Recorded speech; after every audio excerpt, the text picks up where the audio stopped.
আসসালামু আলাইকুম। আশা করি সবাই ভালো আছেন। সঙ্গে আছি আমি সোহেল আহমেদ। ইরান ও আমেরিকার মধ্যে গত কয়েকদিন ধরে টানা হামলা পাল্টা হামলার ঘটনা ঘটছে। এর ফলে দুই পক্ষেরই ব্যাপক ক্ষয়ক্ষতির ঘটনা ঘটেছে। যদিও আমরা বিভিন্ন তথ্য উপাত্ত থেকে বুঝতে পারছি যে আমেরিকার ক্ষয়ক্ষতির পরিমাণ বেশি হয়েছে। আমেরিকার ঘাঁটিগুলোর স্যাটেলাইট চিত্র থেকে দেখা যাচ্ছে যে হামলার পরে অনেক কিছুই পুড়ে গেছে, ধ্বংস হয়ে গেছে। হামলার আগের দৃশ্যের সঙ্গে মেলালে দেখা যায় যে সেখানে বিমান রাখার হ্যাঙ্গার, সেখানে ড্রোন রাখার যে স্থান, সেগুলো একেবারে ধ্বংস হয়ে মাটির সঙ্গে মিশে গেছে। পাশাপাশি রাডার ব্যবস্থাও তাদের ধ্বংস হয়েছে। বাহরাইন, কাতার, কুয়েত, জর্ডানে আমরা ব্যাপক হামলা হতে দেখেছি। ওদিকে ইরানে অনেক বেসামরিক লোক মারা গেছে, সামরিক ব্যক্তির পাশাপাশি বেসামরিক লোকজনও মারা গেছে আমেরিকার হামলায়। গতকাল ইরানের একটি ক্যান্সার হাসপাতালে হামলার ঘটনা ঘটেছে। সেখানে শিশু ক্যান্সার রোগীদেরকে চিকিৎসা দেওয়া হয়।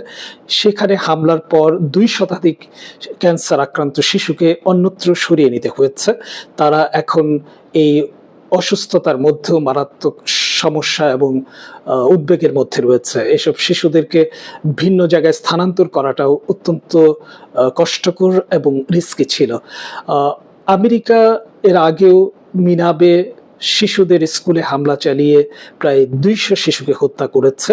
সে ঘটনা আমরা দেখেছি। ২৮ ফেব্রুয়ারিতে হামলার প্রথম দিনই তারা এই কাজটি করেছিল। আমেরিকা যে হামলা চালাচ্ছে সেটা একেবারেই অমানবিক এবং তারা কোনো রাগঢাক না রেখে হামলা চালাচ্ছে। কিন্তু ইরান হামলা চালাচ্ছে আমেরিকার সামরিক অবস্থানগুলোতে। এই পরিস্থিতিটা শেষ পর্যন্ত কোথায় গিয়ে ঠেকবে? আসলে কি এই যুদ্ধ দীর্ঘমেয়াদী হবে, নাকি ট্রাম্প আবারও নানা কৌশলে ইরানকে আলোচনায় নিয়ে গিয়ে নিজে নতি স্বীকার করবে? এসব বিষয় নিয়ে আমরা কথা বলবো। আশা করি আপনারা সবাই আমাদের সঙ্গে থাকবেন। ইরান ও আমেরিকার মধ্যে চলমান সংঘাতটা শুরু হয়েছে ট্রাম্পের উস্কানিমূলক পদক্ষেপের মধ্য দিয়ে। সে কথা আমরা সবাই জানি।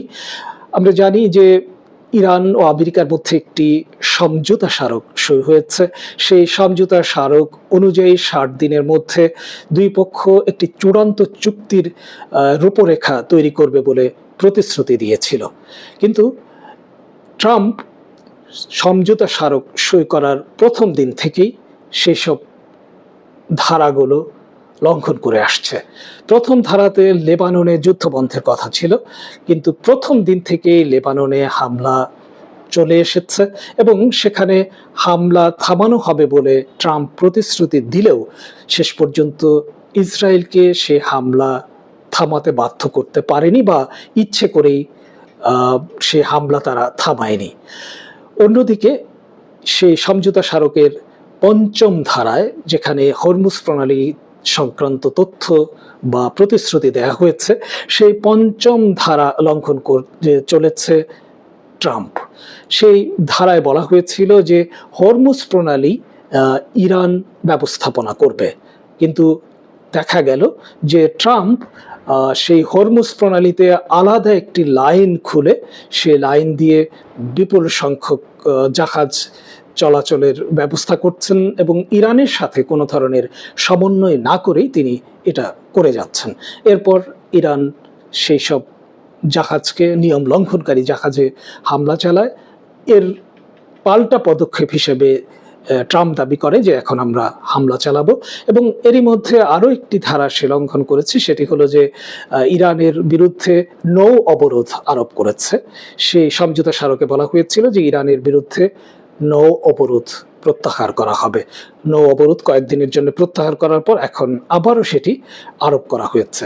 অর্থাৎ সমঝোতা স্মারকের সবগুলো ধারা লঙ্ঘিত না হলেও কয়েকটি ধারা এরই মধ্যে ট্রাম্পের পক্ষ থেকে লঙ্ঘন করা হয়েছে। এর ফলে ইরানও পাল্টা জবাব দিতে বাধ্য হচ্ছে এবং ইরান বলেছে যে ট্রাম্প যেহেতু সেই সমঝোতা স্মারক লঙ্ঘন করছে এবং মানছে না, তাহলে আমাদের পক্ষ থেকেও সেটি মেনে চলার কোনো কারণ নেই এবং এই সমঝোতা স্মারকের আর কোনো মূল্য নেই। এ অবস্থায় যে যুদ্ধ চলছে সেটা শেষ পর্যন্ত আবারও আলোচনার টেবিলে নিয়ে যাওয়ার জন্য চেষ্টা করছে ট্রাম্প। ট্রাম্প এমন একটা ভাব নিয়েছিল যে এই ধরনের সমঝোতা আর সে চায় না এবং আলোচনা চায় না, সে আরও বেশি দিন ধরে যুদ্ধ চালাবে এবং ইরানকে একেবারে ধ্বংস করে দেবে। কিন্তু কয়েকদিন না যেতে এখন সে নতুন সুর তুলেছে, যে বলছে ইরানকে আলোচনার টেবিলে ফিরে আসতে হবে। ইরান তো আলোচনার টেবিলে সবসময় ছিল, সবসময় আলোচনা সমঝোতার মাধ্যমে শান্তির পক্ষে কাজ করেছে ইরান, কিন্তু ট্রাম্প বারবারই অশান্তির দিকে এগিয়েছে। এখন আবারও সেই একই সুর, আলোচনার টেবিলে ফিরে আসতে হবে। এখন ইরান কোন যুক্তিতে আলোচনায় যাবে আমি বুঝতে পারছি না। ইরানের ভেতরেও কিন্তু একটা চাপ তৈরি হয়েছে যাতে আর আলোচনায় বসা না হয়, কারণ ইরান আলোচনা করে কোনো ফল পায়নি। সর্বশেষ সে আলোচনার ফলে যে সমঝোতা স্মারক সই হলো, সেটি কয়েকদিনের মধ্যে আমেরিকা বলা যায় ছিঁড়ে ফেললো, সেটিকে লঙ্ঘন করলো। এরপরও আবার আলোচনায় যাওয়ার কোনো মানে থাকে না। তবে ট্রাম্প এখন তার যে আশেপাশের লোকজন বা বিভিন্ন দেশের মাধ্যমে ইরানের উপর চাপ প্রয়োগের চেষ্টা করছে যাতে আলোচনা শুরু হয়। আমার মনে হয় না যে ইরান এবার খুব সহজে আলোচনায় বসবে। ইরান যদিও আলোচনার পক্ষে, ইরানের একটি নীতি হলো যে শান্তির পক্ষে থাকতে হবে, আলোচনার মাধ্যমে সমস্যার সমাধান করতে হবে। তবে ইরান এবার বারবারই বলেছে যে আলোচনার পাশাপাশি আমরা যুদ্ধের জন্য সবসময় প্রস্তুত আছি এবং সেই প্রস্তুতি সবসময়ই আছে। এখন কথা হলো যে তাহলে এই যুদ্ধ কোথায় গিয়ে ঠেকবে? আমার মনে হচ্ছে যে এই যুদ্ধ বা চলমান যে সংঘাত, এটা আরো কয়েকদিন চলবে এবং শেষ পর্যন্ত ট্রাম্প আগের বারের মতো একেবারে খুব ইনিয়ে বিনিয়ে ইরানের কাছে নতি স্বীকার করবে এবং ইরান যা চাইবে তাই দেওয়ার প্রতিশ্রুতি দেবে এবং তার যে বিভিন্ন মধ্যস্থতাকারী পক্ষ আছে তাদেরকে দিয়ে ইরানকে রাজি করাবে যে আবারও আলোচনায় বসে যুদ্ধটা থামানো হোক। তবে এটাও হলো তার এক ধরনের কৌশল, এক ধরনের ধোঁকা। সে পরবর্তীতে আবার হামলা চালাবে। এই অবস্থায় ইরান কি করবে সেটা দেখার বিষয়, কিন্তু আমার মনে হয় যে ট্রাম্প যেভাবে খেলছে ইরানও সেভাবে দীর্ঘদিন খেলে যাবে। তবে এই খেলার একটা সমাপ্তি জরুরি এই জন্য যে ইরান একটি বিশাল দেশ, সে দেশে এভাবে বারবার হামলা হলে সেখানকার স্থিতিশীলতা নষ্ট হয়, সেখানকার যে অর্থনৈতিক, শিক্ষা, বাণিজ্যিক ব্যবস্থাপনা সেটা মারাত্মকভাবে ক্ষতির সম্মুখীন হচ্ছে। এ কারণে ইরানকে একটি স্থায়ী সমাধানে যেতে হবে। সেই স্থায়ী সমাধানের জন্য ইরানের সামনে যে পথটি রয়েছে সেটি হলো যে এমন আঘাত করা যে আঘাতের কথা মনে হলেই ট্রাম্প কেঁদে উঠবে। সেই আঘাত করার সক্ষমতা ইরানের রয়েছে। আমার কাছে মনে হয় যে ইরানের এখন উচিত ব্যাপকভাবে পাল্টা হামলা চালিয়ে এমন অবস্থা তৈরি করা যাতে আমেরিকা সেই সাগর থেকে তার জাহাজগুলো নিয়ে পালাতে বাধ্য হয়। এমনকি আমেরিকার যে মিত্র দেশগুলো রয়েছে তারা ইরানকে এমন বার্তা দিতে বাধ্য হয় যে আমরা যা করেছি ভুল করেছি, আমরা আর কখনোই ইরানের সঙ্গে সংঘাতে যাব না।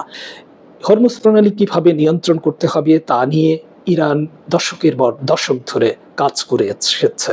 এরই মধ্যে সেখানে ইরান মাইন পুঁতে রেখেছে। সে মাইন পেতে রাখার কারণেই ইরান বলছে যে আমাদের নির্ধারিত পথ দিয়ে আপনারা চলাচল করুন, কারণ বিভিন্ন জায়গায় বিপদ রয়েছে। সেই বিপদ কোন জায়গায় কিরকম বিপদ রয়েছে সেটা আমরা জানি। আমরা যদি সেভাবে আপনাদেরকে পথ না দেখায় তাহলে আপনারা বড় ধরনের বিপদে পড়তে পারেন। যেসব জাহাজ আমেরিকার ধোঁকা খেয়ে ইরানের শর্তাবলী লঙ্ঘনের চেষ্টা করছে তারা বড় ধরনের বিপদের মুখে পড়তে পারে যে কোনো সময়। পাশাপাশি এই প্রণালী দিয়ে পরবর্তীতে যখন তারা আবার চলাচল করতে চাইবে ইরান কিন্তু তাদেরকে ছাড় দেবে না। যাই হোক, আমরা এই ইরান ও আমেরিকার মধ্যে সংঘাতের ভবিষ্যৎ নিয়ে কথা বলছিলাম। ইরান ও আমেরিকার মধ্যে এই সংঘাতটা আরো বড় আকার ধারণ করলে ভয়াবহ বিপর্যয় নেমে আসতে পারে গোটা মধ্যপ্রাচ্য অঞ্চলে। তবে সে ধরনের যুদ্ধে আবার যাওয়ার অবস্থা আমেরিকা বা ইসরায়েলের নেই।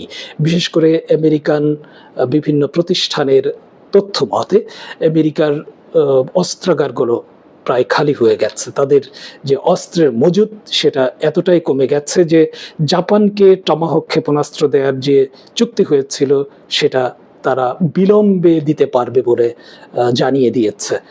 এর বাইরে অন্যান্য ক্ষেপণাস্ত্রের মজুদও ব্যাপকভাবে কমে গেছে।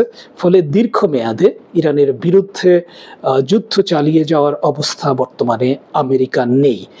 এ কারণে আমেরিকার প্রেসিডেন্ট আবারও নতি স্বীকার করে যুদ্ধ বন্ধ রাখবেন এবং হয়তো সেই যুদ্ধ বন্ধের বিষয়টি আবারও দীর্ঘস্থায়ী নাও হতে পারে, কিন্তু চলমান যুদ্ধটা আবারও থামিয়ে দেওয়ার চেষ্টা করবেন ট্রাম্প।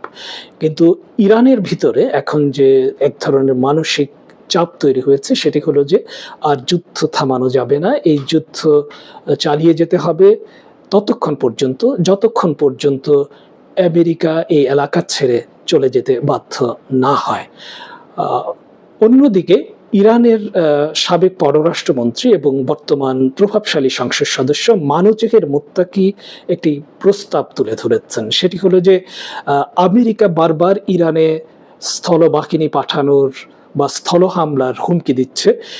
এর আগেই তিনি প্রস্তাব দিয়েছেন যে ইরানের আশেপাশে প্রতিবেশী দেশগুলোতে আমেরিকার যেসব ঘাঁটি রয়েছে সেগুলোর যে কোনো একটি বা দুটিকে দখলে নিয়ে সেখান থেকে হাজার হাজার মার্কিন সেনাকে ধরে এনে ইরানে জিম্মি করা। তিনি এই প্রস্তাব দিয়েছেন এবং তার নিজস্ব ব্যাখ্যাও রয়েছে। এর মাধ্যমে তিনি ইরানকে আগাম স্থল অভিযান শুরুর আহ্বান জানিয়েছেন। সেই ধরনের আশঙ্কা কিন্তু উড়িয়ে দেওয়া যায় না, কারণ ইরান চাইলে এ ধরনের পদক্ষেপ নিতে পারে। ইরানের যে বিশাল স্থলবাহিনী এবং বিশাল সামরিক শক্তি সেটা দিয়ে আশেপাশের দেশগুলোতে ঢুকে যাওয়া কোনো ব্যাপারই না।